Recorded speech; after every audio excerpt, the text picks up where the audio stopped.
Hello, this is Wee from fluffy-muffin.com here for a recipe for the kitchen impaired. This week we're not going to focus so much on an exact recipe, but rather talk about some basics in the kitchen, specifically about how to cook rice without a rice cooker. Cooking rice wasn't a thing that I knew immediately when I came to college, and it actually took some tries to make a good pot of rice. Hopefully, if you're in the same boat as I was, this video can help you get up to speed a little faster than me.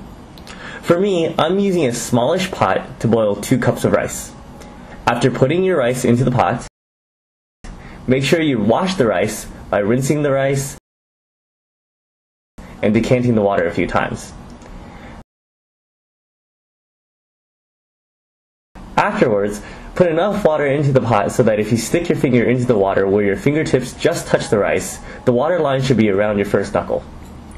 Depending on what kind of stove you have, set your heat to high or medium high.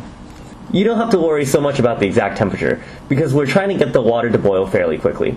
After that, make sure that the heat is high enough to keep the water boiling but not excessively high. For my stove, I usually don't have to make any changes, but for some stoves, you might have to turn it down just a tad.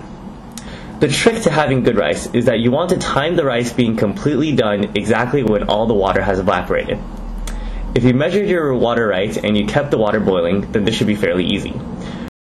For my pot, it usually takes about 10 to 12 minutes.